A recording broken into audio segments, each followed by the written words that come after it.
This is part 3 of the 3.04 review, Trends within the periodic table. Objective, analyze periodic trends.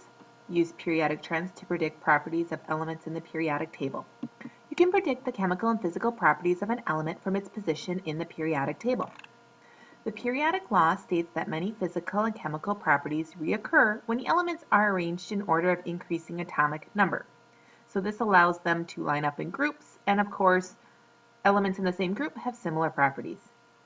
The periodic table arranges elements into horizontal rows called periods and vertical columns called groups or families. As you move from left to right across the period, electrons are added one at a time to a particular energy level. As you move from top to bottom in a group, electrons are added to increasingly higher energy levels. In other words, there's more orbitals.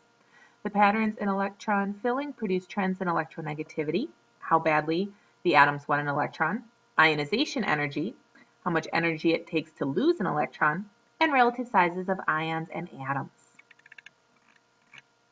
So again, if we look at our periodic table, we can see this one starts out when neutral, and it has 3 total electrons, 4 total electrons, 5, 6, 7, 8, 9, 10 total electrons. This is row 2, so it has 2 orbitals. Once we get to row 3, we need to start a 3rd orbital. Predict trends in atomic radius. Predict how the atomic radius of elements in a group change as you move from top to bottom. All right, so which one's bigger, hydrogen or potassium? Potassium's bigger. Why? Well, it has more protons and neutrons and electrons, and therefore it has 4 shells versus hydrogen's 1 shell. Example 2. Explain trends in ionization energy. So the first ionization energy of an atom is the amount of energy required to move a single valence electron from the neutral atom in the gas phase. For example, the first ionization energy of sodium is the energy of the following reaction. Sodium gas yields a sodium plus 1 ion, also a gas, plus 1 electron floating around somewhere else. First ionization energies tend to decrease as you move from top to bottom in a group, and they tend to increase as you move from left to right. Explain these observations. All right, so why does it take less energy for cesium to lose an electron than lithium? Hit pause, think it over. Cesium, remember, has 1, 2, 3, 4, 5, 6 orbitals. So if the nucleus is right here on cesium, that 6 electron orbital is like way out here. Okay, that's a long way for these protons to be attracted to it, so it's easy for it to drift off. So this is the mom with 50 kids over in her backyard for a birthday party, and she's the only adult. She's probably going to lose a couple kids. Versus lithium only has 2 orbitals, so the farthest electron's right here, if this is the nucleus. And you know, it's pretty easy to grab. Just like the one mom walking around in the mall probably isn't going to lose one of her 3 kids. All right, now what about going across? Let's look at lithium. Lithium has 1 valence electron. We know that because it's in group 1. So in order to get a full outer shell, it either needs to get rid of that 1 valence electron, and therefore the next orbital will be full, and it will have a full outer shell, or it needs to gain 7 more to fill the shell. Well, what's easier, losing 1 or gaining 7? Losing 1. It's really easy. It has a low ionization energy. All right, let's look at beryllium right next to it. Beryllium has 2 valence electrons because it's in group 2. Is it going to lose 2? Or is it going to gain 6? Well, they're lazy like everything else. They're going to lose 2 electrons. But what's easier, losing 1 thing or losing 2?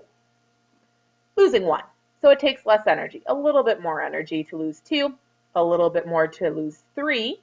When we get to the carbon, they have 4. So gain, lose 4, usually they just share. Let's look at nitrogen. Nitrogen has 5 valence electrons. What is it going to do? Lose 5 or gain 3? It's going to gain 3.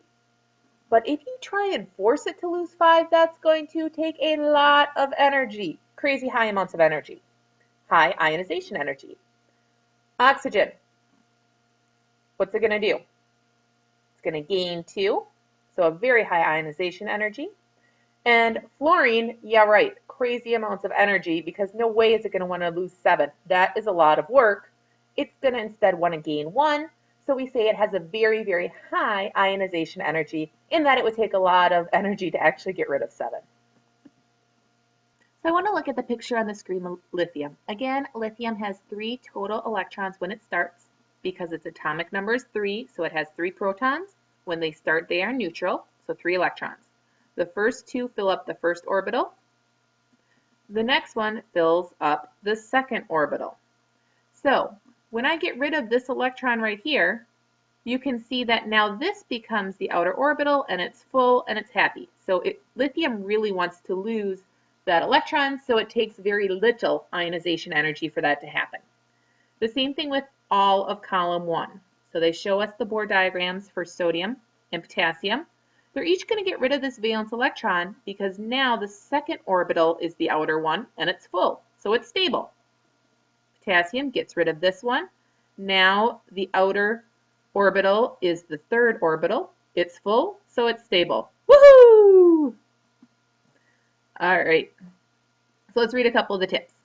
The shielding effect from inner electrons increases more rapidly than the positive charge on the nucleus as you move down a column. Therefore, the increased shielding mainly controls the trends and elemental properties as you move down a group.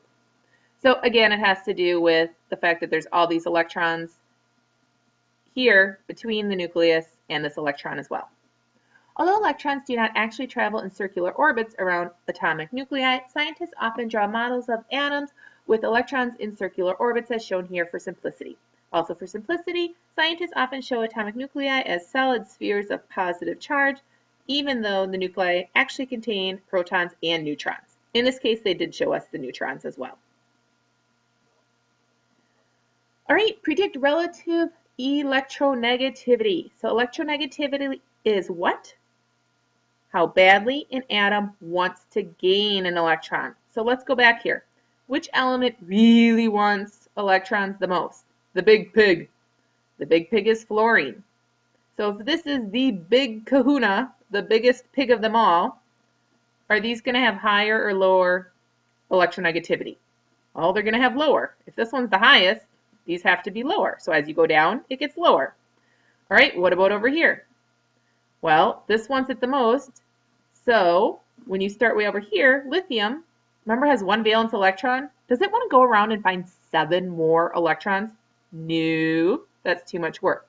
It has very low electronegativity.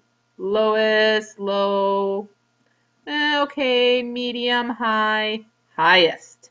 So as you go from left to right, it increases. Again, we're ignoring the noble gas. Why? Because they already have full outer shells, so they are already stable. All right. Predict the difference in ionic radius. Ionic radius follows the same pattern as atomic size. So, where are the largest ones? Top or bottom? Bottom. Where are the largest ones within one period? The largest ones are on the left, because once you get to the right, you have more protons pulling in those electrons into an even tighter hug. Now, remember, every cation is smaller than its corresponding neutral atom. Now, again, that makes sense because cations are positive. So did I gain or lose electrons? Well, this one's neutral. If I get rid of this electron, I have 3 pluses, 2 minuses. 3 minus 2 is 1. And so I have a +1 charge. I got rid of this orbital. So my cation now is smaller because this whole orbital, this whole area is gone. And anions are bigger because you're adding more electrons. All right. Describe periodic trends. So this just kind of summarizes it up. You know, honestly, I think you're better off thinking it through than you are trying to remember which color arrow means what. But you can hit pause and look through it if you want. The strength of the attraction between the atom's nucleus and its valence electrons is the main factor in determining atomic radius, first ionization energy, and electronegativity. As the strength of attraction increases, the atomic radius decreases, the first ionization energy and electronegativity increase. Again, think them through. All right, calcium ions +2 are necessary for the regulation of body fluids, transmission of nerve impulses, and heart activity. Which has a larger radius, a calcium atom or a calcium ion? Hit pause. Answer is the atom, because this ion lost 2 electrons. It lost that whole outer orbital, therefore the atom is bigger than the ion. Now again, as an asterisk, the orbitals aren't really there. It's just we draw them in just like we draw a path for the Earth around the sun. It's not really there, but we show it.